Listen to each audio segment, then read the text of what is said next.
Very good afternoon. Sit down.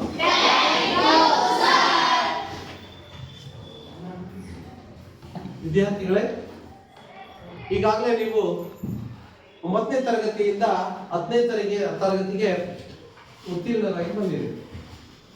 So ಈಗಾಗಲೇ 9ನೇ ತರಗತಿಯಿಂದ 10ನೇ ತರಗತಿ ಬಂದಾಗ ನೀವು ಕಳೆದ ತರಗತಿ ಏನಿದೆ 9ನೇ ತರಗತಿಯಲ್ಲಿ ನೀವು ಪಡೆದಂತಹ ಸಾಮರ್ಥ್ಯಗಳ ಬಗ್ಗೆ, ನೀವು ಪಡೆದಂತಹ ಜ್ಞಾನದ ಬಗ್ಗೆ ನಾವು ತಿಳ್ಕೊಳ್ಬೇಕಾಗ್ತದೆ. ಸೊ ನಾವು ಕಳೆದ ತರಗತಿಯಲ್ಲಿ ಪಡೆದಂತಹ ಜ್ಞಾನವನ್ನ, ಸಾಮರ್ಥ್ಯಗಳನ್ನ ನಾವು ಹಾಗೆ ಮತ್ತೆ 10ನೇ ತರಗತಿ ಬಂದಾಗ ಅದಕ್ಕೆ ಸಂಬಂಧವನ್ನು ಕಲ್ಪಿಸಿಕೊಳ್ತಕ್ಕಂಥ ತರಗತಿ ಸೇತುಬಂಧ ತರಗತಿ. ಪೂರ್ವ ಜ್ಞಾನವನ್ನ ನಾವು ಹಾಗೆ ನೆನೆಸ್ಕೋಬೇಕಾಗುತ್ತೆ. ಹಾಗಾದ್ರೆ ನೀವು 9ನೇ ತರಗತಿಯಲ್ಲಿ ಯಾವ್ಯಾವ ಜ್ಞಾನವನ್ನ ಪಡೆದಿದ್ದೀರಾ, ಪೂರ್ವ ಜ್ಞಾನ ಹೇಗಿದೆ, ಎಷ್ಟರ ಮಟ್ಟಿಗೆ ನೀವು 9ನೇ ತರಗತಿ ಜ್ಞಾನವನ್ನ ಸಂಪಾದಿಸಿಕೊಂಡಿದ್ದೀರಾ ಅನ್ನೋದನ್ನ ನಾವು ಇಲ್ಲಿ ತಿಳ್ಕೋಬೇಕಾಗ್ತದೆ. ಸೊ ಇಲ್ಲಿ ನೀವು 9ನೇ ತರಗತಿಯಲ್ಲಿ ಯಾವ ರೀತಿಯ ಜ್ಞಾನವನ್ನ ಸೇತುಬಂಧದಲ್ಲಿ ಪಡ್ಕೊಳ್ತೀರಾ ಅನ್ನೋದನ್ನ ಒಬ್ಬೊಬ್ರು ಹೇಳಬೇಕು. ಹಾಗಾದ್ರೆ 9ನೇ ತರಗತಿಯಲ್ಲಿ ನೀವು ಯಾವ್ಯಾವ ವಿಚಾರದ ಬಗ್ಗೆ ತಿಳ್ಕೊಂಡಿದ್ದೀರಾ ಒಬ್ಬೊಬ್ರು ಹೇಳ್ಬೇಕು. ಎಸ್, ಇತಿಹಾಸದಲ್ಲಿ ಯಾವ್ಯಾವ ಪಾಠಗಳನ್ನು ನೀವು ಓದ್ಕೊಂಡು ಬಂದಿದ್ದೀರಾ? ಒಂದೊಂದೇ ಪಾಠ ಯಾವ್ದಾದ್ರು ಹೇಳ್ಬೋದು. ಭಕ್ತಿ ಪಂಥ, ವೆರಿ ಗುಡ್. ಭಕ್ತಿ ಪಂಥದ ಬಗ್ಗೆ ತಿಳ್ಕೊಂಡಿದ್ದೀರಾ? ಪಾಶ್ಚಾತ್ಯ ರಿಲಿಜಿಯನ್, ಎಸ್, ಭಾರತದ ಪ್ರವರ್ತಕರು. ನೋಡ್ರಿ, ಭಾರತದ ಮತ ಪ್ರವರ್ತಕರು. ನೆಕ್ಸ್ಟ್, ಆಧುನಿಕ, ವೆರಿ ಗುಡ್. ಇನ್ನೊಂದು ಯಾವುದು? ಸಮುದಾಯ. ನೋಡ್ರಿ, ಎಲ್ಲಾ ವಿಚಾರ ತಿಳ್ಕೊಂಡಿದ್ದೀರ. ಸಮುದಾಯ, ಎಸ್, ನಮ್ಮ ಸಂವಿಧಾನ, ವೆರಿ ಗುಡ್. ನೆಕ್ಸ್ಟ್, ನ್ಯಾಯಾಂಗ, ವೆರಿ ಗುಡ್. ನ್ಯಾಯಾಂಗದ ಬಗ್ಗೆನೂ ತಿಳ್ಕೊಂಡಿದ್ದೀರಾ? ನ್ಯಾಯಾಂಗ, ಎಸ್. ಯಾವುದು? ಕುಟುಂಬ, ವೆರಿ ಗುಡ್. ಕುಟುಂಬ, ಎಸ್. ರಾಜ್ಯ ಸರ್ಕಾರ, ನೋಡ್ರಿ, ರಾಜ್ಯ ಸರ್ಕಾರ, ಕೇಂದ್ರ ಸರ್ಕಾರ, ರಾಜ್ಯ ಸರ್ಕಾರ ಮತ್ತು ಕೇಂದ್ರ ಸರ್ಕಾರ, ರಾಜ್ಯ ಮತ್ತು ಕೇಂದ್ರ ಸರ್ಕಾರ. ನೆಕ್ಸ್ಟ್, ಎಸ್, ಅದು ಆಯ್ತು. ಆಮೇಲೆ ಇದು ಭೂಗೋಳ ಮತ್ತೆ ರಾಜ್ಯಶಾಸ್ತ್ರ, ಸಮಾಜಶಾಸ್ತ್ರ, ಅರ್ಥಶಾಸ್ತ್ರದ ಬಗ್ಗೆ ತಿಳ್ಕೊಂಡಿದ್ದೀರಾ ಅಲ್ವಾ? ಅರ್ಥಶಾಸ್ತ್ರ ಯಾವುದು? ಅರ್ಥಶಾಸ್ತ್ರ, ನೋಡ್ರಿ. ಆಮೇಲೆ ಜಲ ಸಂಪನ್ಮೂಲ, ನೋಡ್ರಿ. ಆರ್ಥಿಕ ರಚನೆ, ನೋಡ್ರಿ. ಇಷ್ಟು ಪಾಠಗಳ ಬಗ್ಗೆ ನೀವು ಜ್ಞಾನ ಸಂಪಾದಿಸಿಕೊಳ್ಳಿ. ಈಗಾಗಲೇ ನೀವು 9ನೇ ತರಗತಿಯಲ್ಲಿ ಇಷ್ಟು ವಿಷಯಗಳ ಜ್ಞಾನವನ್ನ ಸಂಪಾದಿಸಿಕೊಂಡು ಓದಿದ್ದೀರಾ. ಪೂರ್ವ ಜ್ಞಾನ ಅನ್ನೋದು ನಿಮ್ಗೆ ಇರ್ಬೇಕಾಗ್ತದೆ. ಇಷ್ಟು ವಿಚಾರಗಳ ಬಗ್ಗೆ ನೀವು ಜ್ಞಾನವನ್ನ ಸಂಪಾದಿಸಿಕೊಂಡಿರೋದನ್ನ ಜಸ್ಟ್ ನಾವು ಹಾಗೆ ಮೆಲುಕಾಗ್ತಾ ಹೋಗ್ಬೇಕು. ನಾವು ಈ ಭಕ್ತಿ ಪಂಥ ಅಂತಕ್ಕಂಥದ್ದನ್ನ ನಾವು ತಿಳ್ಕೋಬೇಕು. ಭಾರತ ದೇಶದಲ್ಲಿ ಇರ್ತಕ್ಕಂತಹ ಹಿಂದೂ ಧರ್ಮ, ಯಾವ ಧರ್ಮ ನಮ್ದು? ಹಿಂದೂ ಧರ್ಮದಲ್ಲಿ ಕೆಲವು ಲೋಪದೋಷಗಳಿದ್ವು, ಕೆಟ್ಟ ಸಂಪ್ರದಾಯಗಳಿದ್ವು. ಈ ಸಂಪ್ರದಾಯಗಳ ವಿರುದ್ಧವಾಗಿ ಹೋರಾಟ ಮಾಡೋದಕ್ಕೆ, ಈ ಕೆಟ್ಟ ಸಂಪ್ರದಾಯಗಳನ್ನು ಬದಲಾವಣೆ ತರ್ತಕ್ಕಂಥದಕ್ಕೆ ಈ ಭಕ್ತಿ ಪಂಥ ಅಂತಕ್ಕಂಥದ್ದು. ನೋಡಿ, ದೇವರನ್ನ ಕಾಣ್ತಕ್ಕಂಥ ರೀತಿ, ದೇವರಲ್ಲಿ ಇರ್ತಕ್ಕಂಥ ನಂಬಿಕೆ, ದೇವರನ್ನ ಯಾವ ರೀತಿ ಸಾಕ್ಷಾತ್ಕಾರ ಪಡ್ಕೊಳ್ಬಹುದು, ಯಾವ ರೀತಿಯಾಗಿ ಸಾಕ್ಷಾತ್ಕಾರವನ್ನು ಹೊಂದಬಹುದು ಅಂತಕ್ಕಂಥ ವಿಚಾರ, ಮತ್ತು ದೇವರು ಮತ್ತು ನಂಬಿಕೆ, ಯಾವ ರೀತಿಯಾಗಿ ಭಕ್ತಿಯಿಂದ ನಾವು ಈ ಒಂದು ಮೂಢನಂಬಿಕೆಗಳ ವಿರುದ್ಧವಾಗಿ ಹೋರಾಟವನ್ನ ಮಾಡಬಹುದು ಅಂತಕ್ಕಂಥದ್ದನ್ನ ಇಲ್ಲಿ ತಿಳಿಸೋದಕ್ಕೆ ಭಕ್ತಿ ಪಂಥ ಚಳುವಳಿ ಅಂತಕ್ಕಂಥ ಸ್ಟಾರ್ಟ್ ಆಯ್ತು ಅಲ್ವಾ? ಹೌದು ತಾನೆ? ಸೊ ಇಲ್ಲಿ ಭಕ್ತಿ ಪಂಥ ಚಳುವಳಿ ಪುನರುಜ್ಜೀವನದ ರೀತಿಯಲ್ಲಿ ಹಿಂದೂ ಧರ್ಮದಲ್ಲಿ ಇರ್ತಕ್ಕಂಥ ಕೆಲವು ಮೂಢನಂಬಿಕೆಗಳ ವಿರುದ್ಧವಾಗಿ, ಹೋರಾಟ ಮಾಡೋದಕ್ಕೆ ಭಾರತದಲ್ಲಿರ್ತಕ್ಕಂತಹ ಕೆಲವು ಏನು ಕೆಟ್ಟ ಸಂಪ್ರದಾಯಗಳ ಭಾರತೀಯರನ್ನು ಹೊರತರೋದಕ್ಕೆ ಭಕ್ತಿ ಪಂಥ ಚಳುವಳಿಗಳು ಪ್ರಾರಂಭ ಆಗ್ತವೆ. ನೋಡ್ರಿ, ಇದನ್ನೆಲ್ಲ ತಿಳ್ಕೊಂಡು ಬಂದಿದ್ದೀರಾ. ಭಕ್ತಿ ಪಂಥ ಚಳುವಳಿಯಲ್ಲಿ ಯಾರ್ಯಾರು ಬರ್ತಾರೆ? ಭಕ್ತಿ ಪಂಥ ಚಳುವಳಿಯಲ್ಲಿ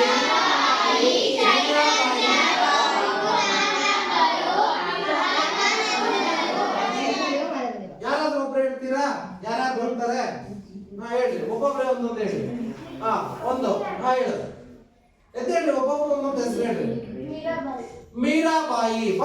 ಭಕ್ತಿ ಪಂಥ ಚಳುವಳಿಯಲ್ಲಿ ಕಾಣ್ತಕ್ಕಂತಹ ಅಲ್ಲಿ ಬರ್ತಕ್ಕಂಥವ್ರು ಮೀರಾಬಾಯಿ. ಯಾರು? ಎರಡ್ಯಾರು? ರಮಾನಂದರು. ನೋಡಿ, ರಮಾನಂದರು ಸಹ ಭಕ್ತಿ ಪಂಥ ಚಳುವಳಿಯಲ್ಲಿ ಬರ್ತಾರೆ. ನೆಕ್ಸ್ಟ್ ಕಬೀರರು. ಯಾರಪ್ಪ? ನೆಕ್ಸ್ಟ್ ಚೈತನ್ಯರು. ಹೀಗೆ ನೋಡಿ ಎಷ್ಟು ಜ್ಞಾನವನ್ನು ತಿಳ್ಕೊಂಡಿದ್ದಾರೆ ನೀವು. ರಮಾಬಾಯಿ ಯಾರ್ಯಾರು? ಕಬೀರರು, ರಮಾನಂದರು, ಇವರೆಲ್ಲರೂ ಸಹ ಭಕ್ತಿ ಪಂಥ ಚಳುವಳಿಯಲ್ಲಿ ಭಾಗವಹಿಸ್ತಕ್ಕಂಥವರನ್ನ ನಾವು ಕಾಣ್ತೀವಿ.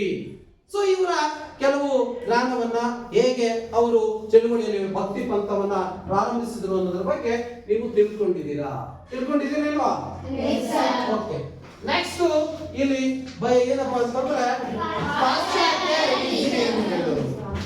ಇದನ್ನ ಈಗ ಅನ್ಯ ಧರ್ಮಗಳು ಅಂತ ಮಾಡ್ತಾ ಇದ್ದಾರೆ. ಅಲ್ಲಿ ಬದಲಾವಣೆ ಹೇಳಿ. ಪಾಶ್ಚಾತ್ಯದಲ್ಲಿ ಇರ್ತಕ್ಕಂಥ ಕೆಲವು ರಿಲಿಜಿಯನ್ಗಳು ಅಂದ್ರೆ ಏನು? ರಿಲಿಜಿಯನ್ಗಳು ಅಂದ್ರೆ ಏನು? ಧರ್ಮಗಳ ಬಗ್ಗೆ ನಾವು ತಿಳ್ಕೋಬೇಕಾಗ್ತದೆ. ಈ ಅನ್ಯ ಧರ್ಮಗಳು ಅಥವಾ ಪಾಶ್ಚಾತ್ಯ ಧರ್ಮಗಳು ಸಹ ಯಾವ ರೀತಿಯಾಗಿ ಪ್ರಾರಂಭವಾದವು, ಅದೇ ಬರ್ತಕ್ಕಂತಹ ಕೆಲವು ಪಾಶ್ಚಾತ್ಯ ರಿಲಿಜಿಯನ್ಗಳ ಹೇಗೆ ಬೆಳವಣಿಗೆ ಹೊಂದಿದ್ವು, ಅಲ್ಲಿ ಇರ್ತಕ್ಕಂತಹ ಪ್ರಮುಖ ಅಂಶಗಳ ಬಗ್ಗೆ ನಾವು ತಿಳ್ಕೊಂಡಿದ್ದೀವಿ. ನೆಕ್ಸ್ಟ್ ಭಾರತದ ಮತ ನೋಡ್ರಿ, ಭಾರತದ ಮತ ಪ್ರವರ್ತಕರು ಪಾಠದಲ್ಲಿ ನಾವು ಯಾರ್ಯಾರು ಬರ್ತಾರೆ? ಭಾರತದ ಮತ ಪ್ರವರ್ತಕರ ಪಟ್ಟಿಯಲ್ಲಿ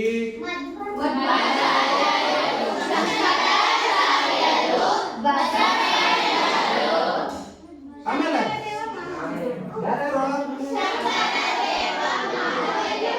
ಶಂಕರದೇವ.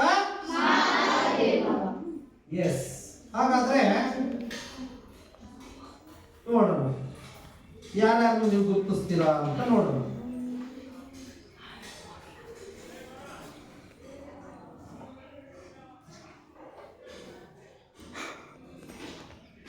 ಎಸ್, ನೋಡ್ರಿ, ನೀವೇ ಹೇಳಿದಾಗೆ ಇಲ್ಲಿ ಬರ್ತಕ್ಕಂತಹ ಭಾರತದ ಮತ ಪ್ರವರ್ತಕರಲ್ಲಿ ಇಲ್ಲಿ ಬರ್ತಕ್ಕಂಥವರು ಮೊಟ್ಟ ಮೊದಲಾಗಿ ಇವ್ರು ಯಾರು ಅಂತ ಹೇಳ್ರಿ, ಗುರುತಿಸಿ.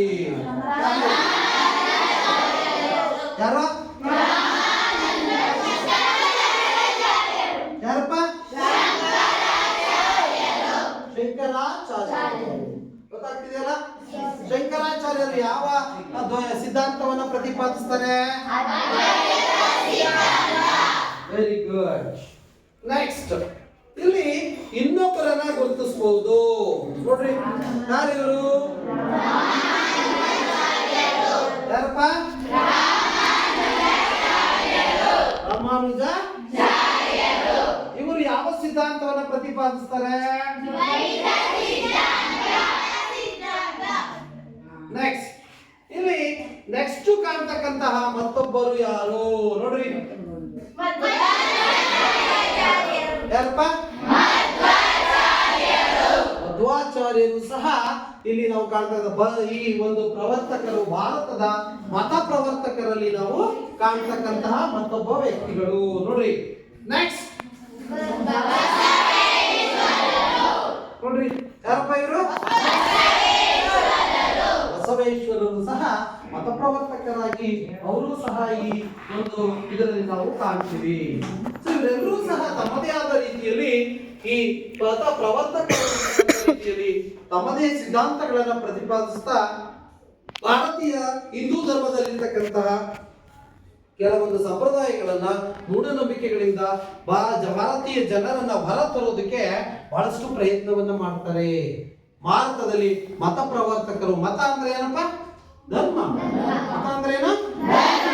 ಬದಲಾವಣೆಯನ್ನಗೊಳಿಸೋದಕ್ಕೆ, ಜನರಲ್ಲಿ ಜಾಗೃತಿಯನ್ನ ಮೂಡಿಸೋದಕ್ಕೆ, ವೈಜ್ಞಾನಿಕ ಚಿಂತನೆಗಳನ್ನ ಮೂಡಿಸೋದಕ್ಕೆ ಇವರೆಲ್ಲರೂ ಸಹ ಪ್ರಮುಖ ಪಾತ್ರವನ್ನು ವಹಿಸ್ತಕ್ಕಂಥವ್ರು ಅನ್ನೋದನ್ನ ನಾವು ತಿಳ್ಕೋಬೇಕಾಗ್ತದೆ. ಸೊ ಇದಾದ ನಂತರ ಯುರೋಪಿನಲ್ಲಿ ಆಧುನಿಕತೆ ಹೇಗೆ ಬೆಳವಣಿಗೆ ಆಯಿತು, ಯುರೋಪಿನ ಆಧುನಿಕತೆ ಹೇಗೆ ಬೆಳವಣಿಗೆ ಆಗೋದಕ್ಕೆ ಕಾರಣಕರ್ತರಾಯಿತು, ಯುರೋಪ್ನಲ್ಲಿ ವೈಜ್ಞಾನಿಕ ಚಿಂತನೆಗಳು ಹೇಗೆ ಬೆಳೆದವು, ವೈಜ್ಞಾನಿಕ ಅನ್ವೇಷಣೆಗಳು ಹೇಗಾದವು, ಯಾವ ಯಾವ ಕ್ರಾಂತಿಗಳು ನಡೀತವೆ, ಇವೆಲ್ಲವೂ ಸಹ ಆಧುನಿಕ ಯುರೋಪ್ನಲ್ಲಿ ನಾವು ಕಾಣ್ತಕ್ಕಂಥದ್ದು. ನೆಕ್ಸ್ಟ್ ಸಮುದಾಯ. ಸಮುದಾಯ ಅಂದ್ರೇನು? ಸಮುದಾಯ ಅಂದ್ರೇನು? ಸಮುದಾಯ ಸಮುದಾಯ ಏನ? ಹಲವು ಕುಟುಂಬಗಳು ಸೇರಿ ಒಂದು ಗುಂಪದು ಸಮುದಾಯ ಅಂದ್ರೆ, ಅಲ್ವಾ? ಅಲ್ವೇನಾ? ಸಮುದಾಯ ಅಂದ್ರೇನು? ನೋಡ್ರಿ, ಹಲವಾರು ಸಮುದಾಯಗಳು ಸೇರಿ ದೊಡ್ಡ ದೊಡ್ಡ ಊರುಗಳು ಆಗ್ತವೆ, ಅಲ್ವಾ? ಸಮಾಜಗಳು, ಸಮುದಾಯಗಳನ್ನ ನಾವು ಕಾಣ್ತೀವಿ. ನಾವೆಲ್ಲರೂ ಮಾನವ ಸಂಘ ಜೀವಿ. ಮಾನವ ಎಂತ ಜೀವಿ?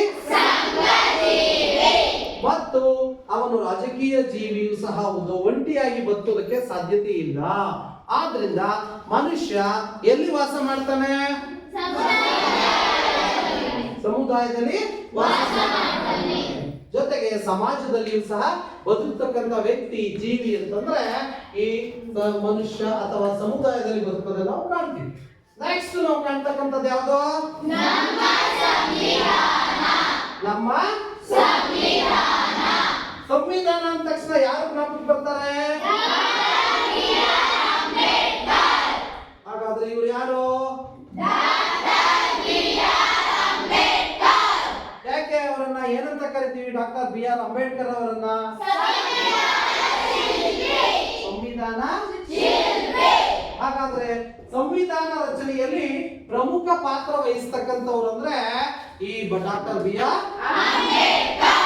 ನೋಡಿ, ನಮ್ಮ ದೇಶ ಸ್ವಾತಂತ್ರ್ಯ ಪಡೆದ ನಂತರ ಸಂವಿಧಾನ ರಚನೆ ಮಾಡೋದಕ್ಕೆ ಮುಂದಾಯಿತು.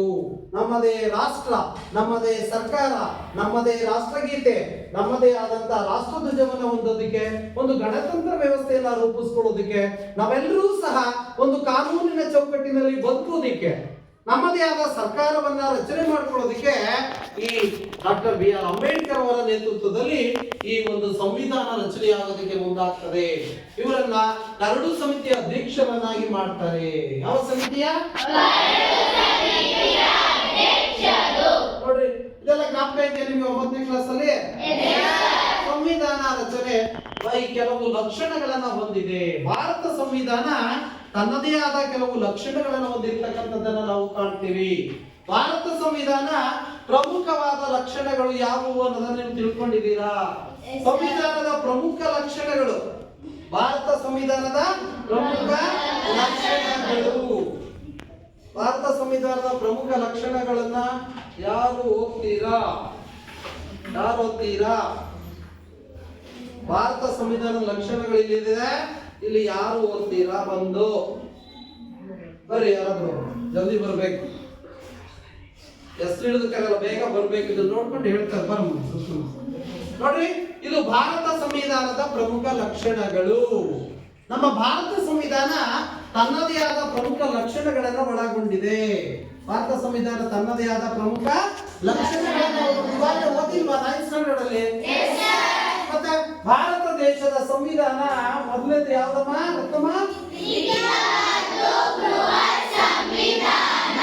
ನಮ್ಮ ಸಂವಿಧಾನದ ಪ್ರಮುಖ ಲಕ್ಷಣಗಳಲ್ಲಿ ಒಂದೇನು ಅಂದ್ರೆ ನಮ್ಮ ಸಂವಿಧಾನ ಲಿಖಿತ. ಲಿಖಿತ ಅಂದ್ರೇನು? ಬರವಣಿಗೆ ರೂಪದಲ್ಲಿರ್ತಕ್ಕಂತಹ ಒಂದು ಬೃಹತ್ ಅಂದ್ರೇನು? ಸಂವಿಧಾನ. ನಮ್ಮ ದೇಶದ ಸಂವಿಧಾನ ಲಿಖಿತ ರೂಪದ ದೊಡ್ಡದಾದ ಸಂವಿಧಾನ. ಇದು ಸರಳವಾದದ್ದು ಮತ್ತು ಕಠಿಣವಾದದ್ದು. ಸಂವಿಧಾನದ ತಿದ್ದುಪಡಿ ಬಹಳ ಕಠಿಣವಾದದ್ದು.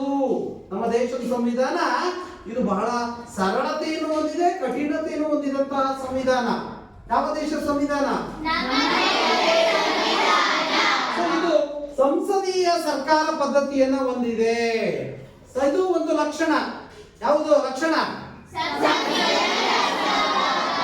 ಸಂಸದೀಯ ಸರ್ಕಾರದ ಪದ್ಧತಿ. ಸಂಸದೀಯ ಅಂದ್ರೆ ಏನು? ಒಂದಕ್ಕಿಂತ ಹೆಚ್ಚಾಗಿರೋದು ಸಂಸದೀಯ ಸೇರಿರ್ತಕ್ಕಂಥದ್ದು, ಒಂದಕ್ಕಿಂತ ಹೆಚ್ಚು ಸೇರಿರ್ತಕ್ಕಂಥ ಪದ್ಧತಿ ಸರ್ಕಾರದ ಪದ್ಧತಿ. ಸಂಸದೀಯ ಅಂದ್ರೆ ಇಲ್ಲಿ ನಮ್ಮ ದೇಶದ ಪ್ರಜಾಪ್ರಭುತ್ವ ವ್ಯವಸ್ಥೆಯಲ್ಲಿ ಎರಡು ಸರ್ಕಾರದ ಪದ್ಧತಿಗಳನ್ನ ನಾವು ಕಾಣ್ತಾ ಇದ್ದೀವಿ. ಎರಡು ರೀತಿಯ ಸರ್ಕಾರದ ಪದ್ಧತಿಗಳು. ಒಂದು ಕೇಂದ್ರ ಸರ್ಕಾರ, ಇನ್ನೊಂದು ಸಂಯುಕ್ತ ಮಾದರಿಯ ಸಂಸದೀಯ ಮಾದರಿಯ. ಸಂಯುಕ್ತ ಅಂದ್ರೆ ಎರಡು ಸೇರಿರ್ತಕ್ಕಂಥದ್ದು. ನೋಡಿ, ಕೇಂದ್ರದಲ್ಲಿ ಯಾವ ಸರ್ಕಾರ, ರಾಜ್ಯಗಳಲ್ಲಿ ನೋಡ್ರಿ, ಹೀಗೆ ಸಂಸದೀಯ ಮಾದರಿಯ ಸರ್ಕಾರ ಪದ್ಧತಿಯನ್ನು ಹೊಂದಿರತಕ್ಕಂಥದ್ದು. ನಾವು ಮೂಲಭೂತ ಹಕ್ಕುಗಳನ್ನ ನಮಗೆ ಸಂವಿಧಾನದ ಲಕ್ಷಣಗಳಲ್ಲಿ ನಾವು ಕಾಣ್ತೀವಿ. ಫಂಡಮೆಂಟಲ್ ರೈಟ್ಸ್ ಅಂತ ಕರಿತೀವಿ. ನಾವು ಮೂಲಭೂತ ಹಕ್ಕುಗಳನ್ನು ಸಹ ನಾವು ಸಂವಿಧಾನದ ಪ್ರಮುಖ ಲಕ್ಷಣಗಳಲ್ಲಿ ಕಾಣ್ತಕ್ಕಂಥದ್ದು. ಒಂದು ರಾಜ್ಯ ನಿರ್ದೇಶಾತ್ಮಕ ತತ್ವಗಳು ಅಂತವೂ ಬರ್ತವೆ. ರಾಜ್ಯವನ್ನ ಹೇಗೆ ನಡೆಸಬೇಕು, ರಾಜ್ಯಕ್ಕೆ ಬೇಕಾದ ನಿರ್ದೇಶನಗಳನ್ನ ಕೊಡ್ತಕ್ಕಂಥ ತತ್ವಗಳನ್ನು ಸಹ ಸಂವಿಧಾನ ನಮಗೆ ಕೊಟ್ಟಿದೆ. ಯಾವ ತತ್ವಗಳವು? ರಾಜ್ಯ ಇನ್ನು ಏಕ ಪೌರತ್ವ. ಏಕ ಅಂದ್ರೆ ಎಷ್ಟು? ನಮ್ಮ ದೇಶದಲ್ಲಿ ಎಂತ ಪೌರತ್ವ ಇದೆ? ಒಬ್ಬ ವ್ಯಕ್ತಿ ಒಂದೇ ಪೌರತ್ವವನ್ನು ಹೊಂದಿರ್ತಾನೆ. ದ್ವಿಪೌರತ್ವ ಅಲ್ಲ, ಎಂತ ಪೌರತ್ವ? ಇದು ಸಹ ಸಂವಿಧಾನದ ಪ್ರಮುಖ ಲಕ್ಷಣಗಳಲ್ಲಿ ಒಂದಾಗಿರುತ್ತದೆ. ಇನ್ನು ವಯಸ್ಕ ಮತದಾನ ಪದ್ಧತಿ. ಎಂತ ಪದ್ಧತಿ? ಏನು ಮತದಾನ ಪದ್ಧತಿ ಅಂದ್ರೆ ಯಾವುದು? ನೀವು ಮೊನ್ನೆ ನೋಡಿದ್ದೀರಾ? ಏನದು? ಎಲೆಕ್ಷನ್ ಮೊನ್ನೆ ಆಯ್ತು. ಯಾವ್ದದು ಎಲೆಕ್ಷನ್? ಕೇಂದ್ರದ್ದು. ಯಾರನ್ನ ಎಲೆಕ್ಟ್ ಮಾಡಿದ್ರು? ಎಲ್ಲ MP member of parliament, Lok Sabha ಸದಸ್ಯರನ್ನ ನಾವು ಆಯ್ಕೆ ಮಾಡತಕ್ಕಂಥದ್ದನ್ನು ನಾವು ಕಾಣ್ತೀವಿ. ನೋಡಿ, ಮೊನ್ನೆ ಲೋಕಸಭಾ ಸದಸ್ಯರನ್ನ ನಾವು ಆಯ್ಕೆ ಮಾಡಿದ್ವಿ. ಹೌದು ಸಹ ಈ ವಯಸ್ಕ ಮತದಾನ ಪದ್ಧತಿಯು ಸಂವಿಧಾನದ ಪ್ರಮುಖ ಲಕ್ಷಣಗಳಲ್ಲಿ ಒಂದಾಗಿದೆ. ಯಾವುದು?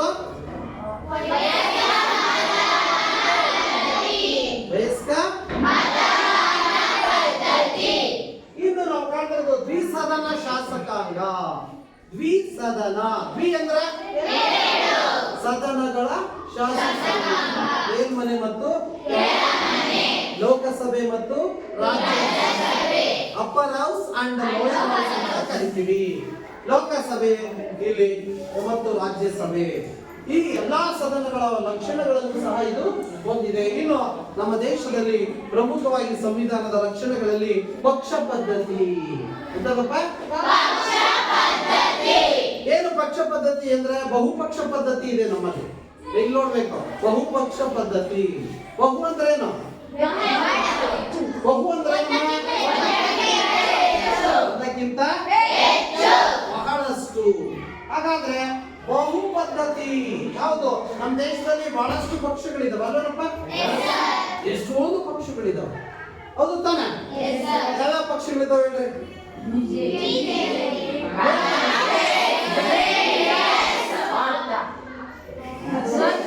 ಬಿಜೆಪಿ, ಕಾಂಗ್ರೆಸ್ ರಾಷ್ಟ್ರೀಯ ಪಕ್ಷಗಳಾದವು.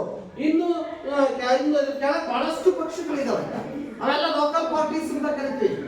ಈ ನಮ್ಮ ದೇಶದಲ್ಲಿ ಬಹಳಷ್ಟು ಪಕ್ಷಗಳಿದಾವೆ. ಪ್ರತಿಯೊಂದು ಪಕ್ಷಗಳು ಜಾತಿಗಳೊಂದು ಪಕ್ಷಗಳು ಅಂತ ಹೇಳ್ತಾರೆ. ಈಗ ಎಲ್ಲರೂ ಒಂದೊಂದು ಪಕ್ಷ ಕಟ್ಟದಪ್ಪ. ಇಂತಹ ಬಹುಪಕ್ಷ ಪದ್ಧತಿ ನಮ್ಮ ಸಂವಿಧಾನದ ಪ್ರಮುಖ ಲಕ್ಷಣಗಳಲ್ಲಿ ಇರ್ತಕ್ಕಂಥದ್ದನ್ನು ನಾವು ಕಾಣ್ತೀವಿ. ನೆಕ್ಸ್ಟ್ ಇಲ್ಲಿ ಮೂಲಭೂತ ಹಕ್ಕುಗಳು. ನೆಕ್ಸ್ಟ್ ನ್ಯಾಯಾಂಗ ವ್ಯವಸ್ಥೆ. ಎಂತದಪ್ಪ? ನಮ್ಮ ದೇಶದಲ್ಲಿ 3 ಅಂಗಗಳು ಬಹಳ ಪ್ರಮುಖವಾಗಿ ಕೆಲಸ ಮಾಡಬೇಕಾಗ್ತವೆ. ಯಾವ್ಯಾವ 3 ಅಂಗಗಳು? ಸರ್ಕಾರದ ಪ್ರಮುಖ 3 ಅಂಗಗಳು.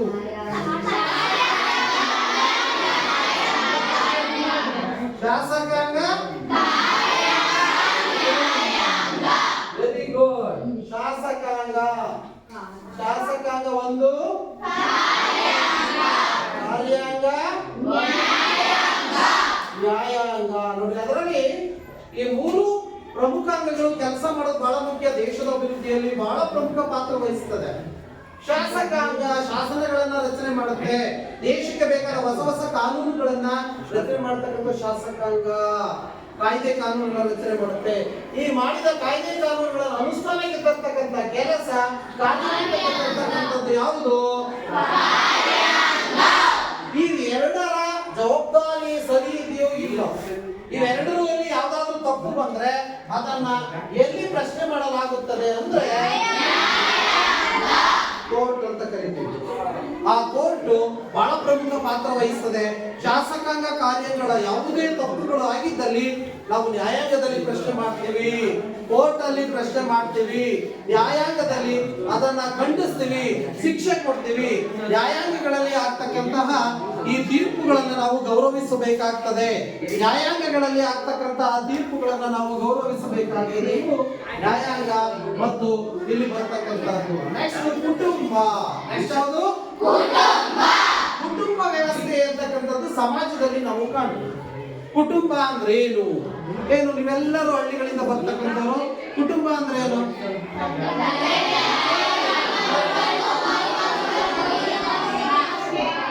ಯಾರ್ಯಾರು ಇರ್ತಾರೆ ಕುಟುಂಬದಲ್ಲಿ?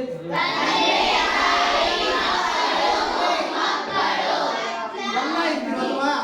ಸೊ ಕುಟುಂಬದಲ್ಲಿ ನಾವು ಹಲವಾರು ಪ್ರಕಾರಗಳನ್ನ ಕಾಣ್ತೀವಿ ಅಲ್ವಾ?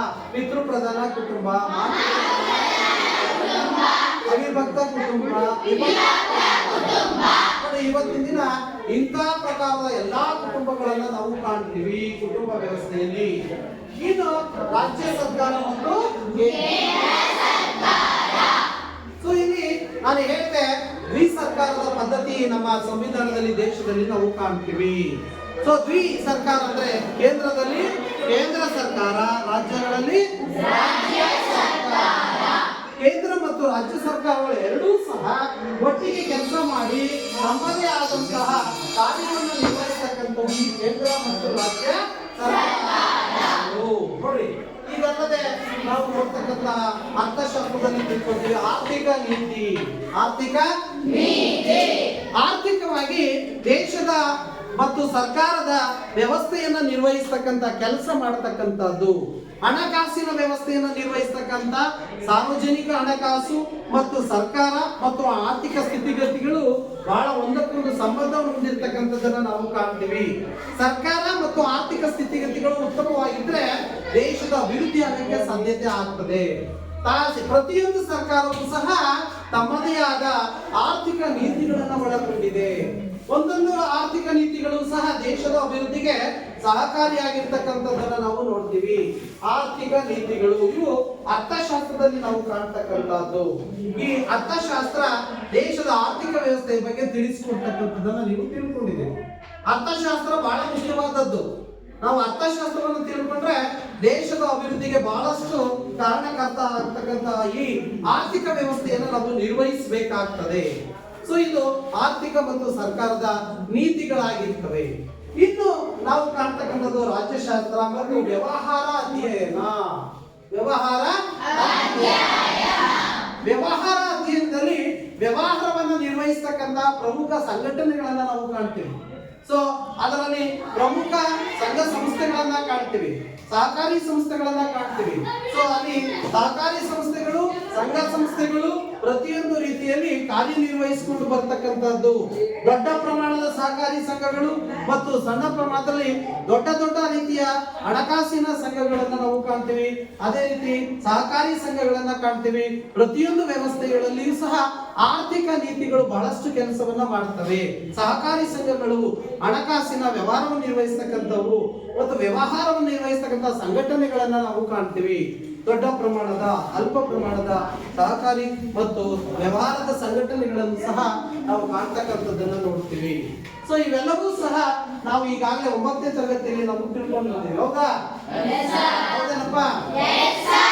ಈ ವ್ಯವಹಾರದ ಸಂಘಟನೆಗಳನ್ನ ನಾವು ತಿಳ್ಕೊಂಡು ಬರ್ತಕ್ಕಂಥದ್ದನ್ನ ನಾವು ಕಾಣ್ತೀವಿ. ಸೊ ಇಲ್ಲಿ ವ್ಯವಹಾರ ಸಂಘಟನೆಗಳು ಬಹಳಷ್ಟು ಮುಖ್ಯವಾಗಿರ್ತದೆ. ಇನ್ನು ಭೂಗೋಳ ಶಾಸ್ತ್ರ ತಿಳ್ಕೊಂಡಿದ್ದೀವಿ. ಹೌದಾನೆ? ಭೂಗೋಳ ಶಾಸ್ತ್ರದಲ್ಲಿ ನಾವು ಭಾರತದ ಪ್ರಮುಖ ಭೌಗೋಳಿಕ ಲಕ್ಷಣಗಳು, ಭಾರತದ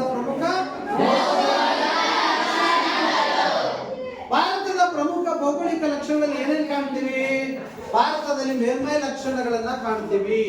ಪ್ರಮುಖವಾಗಿ ಸಾಗರ, ಸಮುದ್ರಗಳನ್ನ, ಪರ್ವತಗಳನ್ನ, ಬೆಟ್ಟ ಗುಡ್ಡ ಪ್ರದೇಶಗಳನ್ನ ಮತ್ತು ಇಲ್ಲಿ ಬರ್ತಕ್ಕಂತ ಅರಣ್ಯಗಳನ್ನ, ಪ್ರಮುಖವಾದಂತಹ ಈ ಬೆಟ್ಟ ಗುಡ್ಡ ಪ್ರದೇಶಗಳನ್ನ ನಾವು ಇಲ್ಲಿ ಕಾಣ್ತೀವಿ. ನಮ್ಮ ದೇಶದಲ್ಲಿ ನಾವು ಕಾಣ್ತಕ್ಕಂತ ಪ್ರಮುಖ ಪ್ರಸ್ಥಭೂಮಿಗಳು, ನದಿಗಳು, ಸರೋವರಗಳು, ಅರಣ್ಯಗಳು ಮತ್ತು ಇಲ್ಲಿ ಬರ್ತಕ್ಕಂತ ಪ್ರಮುಖವಾದಂತಹ ನೈಸರ್ಗಿಕ ಸಂಪನ್ಮೂಲಗಳನ್ನ ಕಾಣ್ತೀವಿ. ಸೊ ಇಲ್ಲಿ ದ್ವೀಪ ಪ್ರದೇಶಗಳಿರ್ಬೋದು, ಅದೇ ರೀತಿಯಾಗಿ ಪ್ರಸ್ಥಭೂಮಿಗಳಿರ್ಬಹುದು, ಪ್ರಮುಖ ಅರಣ್ಯ ಪ್ರದೇಶಗಳಿರ್ಬಹುದು, ನೈಸರ್ಗಿಕ ಸಂಪನ್ಮೂಲಗಳನ್ನು ಹೊಂದಿರ್ತಕ್ಕಂಥ ಸ್ಥಳಗಳಾಗಿರ್ಬಹುದು.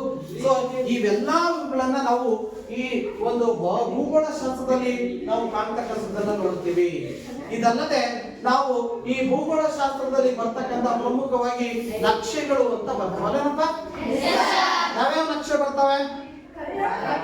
ಕರ್ನಾಟಕ ಮತ್ತು ಭಾರತದ ನಕ್ಷೆ. ಯಾರಾದ್ರೂ ಇಂಡಿಯಾ ನಕ್ಷೆ ಬಿಡಿಸ್ತೀರಾ? ಭಾರತದ ನಕ್ಷೆ ಯಾರಾದ್ರೂ ಚಿಕ್ಕದಾಗಿ ಯಾರಾದ್ರೂ ಬಿಡಿಸ್ತೀರಾ? ಭಾರತದ ನಕ್ಷೆ ಬರುತ್ತೆ ಯಾರಾದ್ರೂ? ಪರವಾಗಿಲ್ಲ, ಹೆಂಗ್ ಬಂದ್ರು ಚಿಕ್ಕದಾಗಿ ಬರೀ ಯಾರಾದ್ರೂ ಪರವಾಗಿಲ್ಲ, ಹೆಂಗ್ ಬರುತ್ತೆ ಬಿಡಿಸಿ, ಜಲ್ದಿ ಬರೀ. ಹೆಂಗ್ ಬರುತ್ತೆ ಬರಲ್ಲ? ಎಸ್, ಯಾರಿಗೂ ಬರಲ್ಲ ನಕ್ಷೆ ಬಿಡಿಸಕ್, ಯಾರಿಗೂ ಬರಲ್ಲ. ಯಾರು ಬಿಡಿಸಲ್ಲ? ಬರಲ್ಲಮ್ಮ. ಸೊ ಇಲ್ಲಿ ಭಾರತದ ನಕ್ಷೆ ಅಂತಕ್ಕಂಥದ್ದು ಒಂದು ಕೌಶಲ್ಯವಾದ ಪ್ರಶ್ನೆ. ಕೌಶಲ್ಯ ಅಂದ್ರೆ ಸ್ಕಿಲ್, ಅದು ಭಾರತದ ನಕ್ಷೆ ಬಿಡಿಸೋದು. ಸೊ ಕರ್ನಾಟಕದ ನಕ್ಷೆ ಬಿಡಿಸೋದು ಸಹ ಇನ್ನೊಂದು ಸ್ಕಿಲ್. ಇಲ್ಲಿ ಭಾರತ ಮತ್ತು ಕರ್ನಾಟಕದ ನಕ್ಷೆಗಳನ್ನು ಬಿಡಿಸಿ ಅಲ್ಲಿ ಸ್ಥಳಗಳನ್ನು ಗುರುತಿಸೋದನ್ನ ಕಲ್ತಿದ್ದೀರಾ ನೋಡ್ರಿ.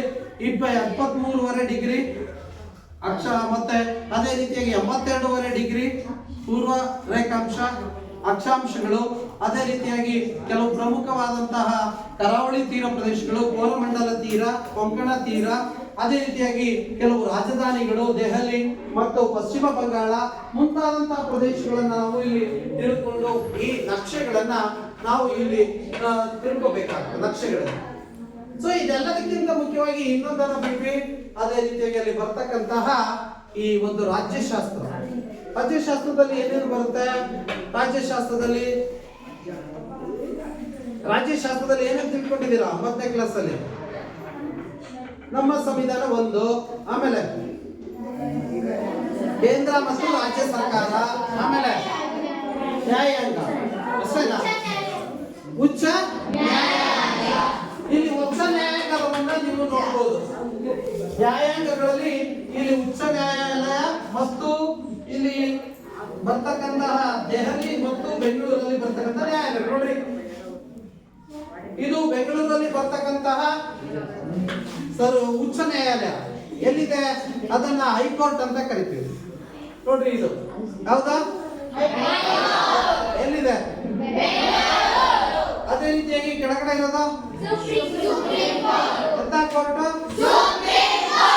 ಎಲ್ಲಿದೆ? ದೆಹಲಿಯಲ್ಲಿದೆ ನೋಡಿ. ನಮ್ಮ ಭಾರತ ದೇಶದ ನ್ಯಾಯಾಂಗ ವ್ಯವಸ್ಥೆಯಲ್ಲಿ ಈ ಸುಪ್ರೀಂ ಕೋರ್ಟ್ ಏನಿದೆ, ಸರ್ವೋಚ್ಚ ನ್ಯಾಯಾಲಯದಲ್ಲಿ ಆಗ್ತಕ್ಕಂಥ ಯಾವುದೇ ತೀರ್ಮಾನಗಳನ್ನು ಯಾರು ಪ್ರಶ್ನೆ ಮಾಡುವಾಗಿಲ್ಲ, ಯಾರೂ ಸಹ ಪ್ರಶ್ನೆ ಮಾಡುವ ಹಾಗಿಲ್ಲ. ಇಂತಹ ನ್ಯಾಯಾಂಗ ಈ ಚಿತ್ರಗಳನ್ನ ನಾವು ನೋಡಿದ್ವಿ. ಅದೇ ರೀತಿಯಾಗಿ ಪಾರ್ಲಿಮೆಂಟ್ ನೋಡಿದ್ರ? ಪಾರ್ಲಿಮೆಂಟ್ ಹತ್ರ ಇಲ್ಲೊಂದಿದೆ, ಇದ್ಯಾವುದು? ಈ ಚಿತ್ರ ಯಾವುದು ನೋಡ್ರಿ? ವಿಧಾನಸೌಧ. ಇಲ್ಲಿ ಪಾರ್ಲಿಮೆಂಟ್ ಅಂದ್ರೆ ವಿಧಾನಸೌಧದಲ್ಲಿ ನಡೀತಕ್ಕಂತಹ ಸದನಗಳನ್ನ ನಾವು ಇಲ್ಲಿ ಕಾಣ್ತೀವಿ ನೋಡ್ರಿ. ವಿಧಾನಸೌಧ ಇದು ನಮ್ಮ ರಾಜ್ಯದಲ್ಲಿ ಎಲ್ಲಿದೆ? ವಿಧಾನಸೌಧ ಎಲ್ಲಿದೆ? ಇಲ್ಲಿ ಸದನಗಳು ಇಲ್ಲಿ ನಡೀತಕ್ಕಂಥದ್ದನ್ನು ನಾವು ಕಾಣ್ತೀವಿ. ಸೊ ಹೀಗೆ ಇದಲ್ಲದೆ ಪಾರ್ಲಿಮೆಂಟ್ ಸದನ ನೋಡ್ರಿ. ಈ ಪಾರ್ಲಿಮೆಂಟ್ ಸದನ ಇಲ್ಲಿದೆ, ಪಾರ್ಲಿಮೆಂಟ್ ಇದೆ, ಇಲ್ಲಿ ನಡೀತಕ್ಕಂಥ ಸದನಗಳನ್ನ ನಾವು ಕಾಣ್ತಾ ಇದೀವಿ. ಈ ಪಾರ್ಲಿಮೆಂಟ್ ಎಲ್ಲಿದೆ? ಸಂಸತ್ತು ಪಾರ್ಲಿಮೆಂಟ್ ಎಲ್ಲಿದೆ? ನಮ್ಮ ದೇಶದ ಪಾರ್ಲಿಮೆಂಟ್ ಎಲ್ಲಿದೆ? ಎಲ್ಲಿದೆಯಲ್ಲ? ಮತ್ತು ಇಲ್ಲಿ ನೋಡ್ರಿ, ಅಲ್ಲಿ ನಡೀತಕ್ಕಂತ ಸಂಸತ್ ಸದನ, ಪಾರ್ಲಿಮೆಂಟ್ ಸದನ ಒಳಗಡೆ ಕುತ್ಕೊಂಡು ಎಲ್ಲಾ ಸದನಗಳನ್ನ ಇಲ್ಲಿ ಮಾಡ್ತಕ್ಕಂಥದ್ದು, ಮೀಟಿಂಗ್ ಮಾಡ್ತಕ್ಕಂಥದ್ದು, ಮಂತ್ರಿಮಂಡಲ ಸೇರ್ತಕ್ಕಂಥದ್ದು, ಸಭಾಪತಿ ಇರ್ತಾರೆ, ಸದಸ್ಯರು ಇರ್ತಾರೆ, ಮಂತ್ರಿಗಳಿರ್ತಾರೆ, ಪ್ರಧಾನ ಮಂತ್ರಿಗಳು ಇರ್ತಾರೆ, ಎಲ್ಲರೂ ಸೇರಿ ಇಲ್ಲಿ ಸದನವನ್ನು ನಡೆಸ್ತಕ್ಕಂಥದ್ದನ್ನ ನಾವು ಕಾಣ್ತಾ ಇದ್ದೀವಿ. ಇದು ಇಲ್ಲಿ ಕಾಣ್ತಕ್ಕಂತಹ ರಾಜ್ಯಶಾಸ್ತ್ರ. ಇನ್ನು ಈ ಭೂಗೋಳಶಾಸ್ತ್ರದ ಬಗ್ಗೆ, ರಾಜ್ಯಶಾಸ್ತ್ರದ ಬಗ್ಗೆ, ಸಮಾಜಶಾಸ್ತ್ರದ ಬಗ್ಗೆ, ಸಮಾಜ, ಕುಟುಂಬ ಮತ್ತು ಕುಟುಂಬದ ವ್ಯವಸ್ಥೆ. ನಾವು ಬಹಳಷ್ಟು ಹಳ್ಳಿಗಾಡಿನಿಂದ ಬರ್ತಕ್ಕಂಥವರು. ಸಮಾಜ ಮತ್ತು ಕೌಟುಂಬಿಕ ವ್ಯವಸ್ಥೆಗಳು ಹೇಗೆ ಸಂಬಂಧವನ್ನ ಹೊಂದಿವೆ, ಕುಟುಂಬದ ವ್ಯವಸ್ಥೆ ಎಷ್ಟಿದೆ, ಅಂದ್ರೆ ಕುಟುಂಬದಲ್ಲಿ ಇರ್ತಕ್ಕಂಥ ಜವಾಬ್ದಾರಿಗಳು ಎಷ್ಟು, ಹೇಗೆ ಕುಟುಂಬದ ಸದಸ್ಯರ ನಡುವೆ ಸಂಬಂಧಗಳು ಉಂಟಾಗ್ತದೆ, ಹೇಗೆ ನಾವು ಬದುಕ್ತಾ ಇದ್ದೀವಿ, ಸಮಾಜ, ಸಮುದಾಯ, ಕುಟುಂಬ ಇವೆಲ್ಲದರ ನಡುವೆ, ಸಂಬಂಧಗಳ ನಡುವೆ ಹೇಗೆ ನಾವು ಬದುಕನ್ನು ಸಾಗಿಸ್ತೀವಿ ಅನ್ನೋದರ ಬಗ್ಗೆನೂ ನಾವು ತಿಳ್ಕೊಂಡಿದ್ದೀವಿ. ಸೊ ಇದಲ್ಲದೆ ಇನ್ನು ಅರ್ಥಶಾಸ್ತ್ರದ ಬಗ್ಗೆ ತಿಳ್ಕೊಂಡ್ವಿ, ರಾಜ್ಯಶಾಸ್ತ್ರದ ಬಗ್ಗೆ. ಇನ್ನು ಅರ್ಥಶಾಸ್ತ್ರದಲ್ಲಿ ಬಯಕೆಗಳು, ಅನುಭೋಗ, ಉತ್ಪಾದನೆ, ಅದೇ ರೀತಿಯಾಗಿ ವಿತರಣೆ, ಅದೇ ರೀತಿಯಾಗಿ ಪೂರೈಕೆ. ನೋಡ್ರಿ, ಅರ್ಥಶಾಸ್ತ್ರದಲ್ಲಿ ಬಹಳ ಮುಖ್ಯವಾಗಿ ಏನು ಅನುಭೋಗ, ಬಯಕೆ ಮತ್ತು ಪೂರೈಕೆ, ಬೇಡಿಕೆ ಮತ್ತು ಉತ್ಪಾದನೆ. ಬೇಡಿಕೆ, ಪೂರೈಕೆ, ಉತ್ಪಾದನೆ, ವಿತರಣೆ ಇವೆಲ್ಲವೂ ಬಹಳ ಮುಖ್ಯವಾದಂತಹ ಅಂಶಗಳು. ಮತ್ತು ಕೆಲವೊಂದು ಆರ್ಥಿಕ ನೀತಿಗಳು, ಕೈಗಾರಿಕಾ ನೀತಿಗಳು, ಕೃಷಿ ನೀತಿಗಳು ಮತ್ತು ಆರ್ಥಿಕ ಸಮಾನತೆ, ಅಧಿಭದ್ರ ಆರ್ಥಿಕ ನೀತಿಗಳು ಹೇಗೆ ದೇಶದ ಅಭಿವೃದ್ಧಿಗೆ ಪ್ರಮುಖ ಪಾತ್ರ ವಹಿಸ್ತವೆ ಅನ್ನೋದನ್ನು ನಾವೆಲ್ಲರೂ ತಿಳ್ಕೊಂಡಾಯ್ತು. ಹೀಗೆ ರಾಜ್ಯಶಾಸ್ತ್ರ, ಅರ್ಥಶಾಸ್ತ್ರ, ಇತಿಹಾಸ ಮತ್ತು ಭೂಗೋಳಶಾಸ್ತ್ರ ಮತ್ತು ವ್ಯವಹಾರ ಈ ಎಲ್ಲಾ ವಿಚಾರಗಳ ಬಗ್ಗೆ ನೀವು ಈಗಾಗಲೇ 9ನೇ ತರಗತಿಯಲ್ಲಿ ಬಹಳಷ್ಟು ವಿಚಾರಗಳನ್ನ, ಜ್ಞಾನವನ್ನು ತಿಳ್ಕೊಂಡು ಬಂದಿರೋದನ್ನು ನಾವು ಇಲ್ಲಿ ಕಾಣ್ತಾ ಇದ್ದೀವಿ. ಸೊ ಇಷ್ಟು ನಿಮ್ಮ 9ನೇ ತರಗತಿಯ ಈ ಒಂದು ಪೂರ್ವಜ್ಞಾನದ ಬಗ್ಗೆ ನಾವು ತಿಳ್ಕೊಂಡಿದ್ದೀವಿ. ಅರ್ಥ ಆಯ್ತು? ಸೊ ಯಾವಾಗ ಪ್ರಶ್ನೆ ಸೇತುಬಂಧ ಪರೀಕ್ಷೆ ಕೊಟ್ಟ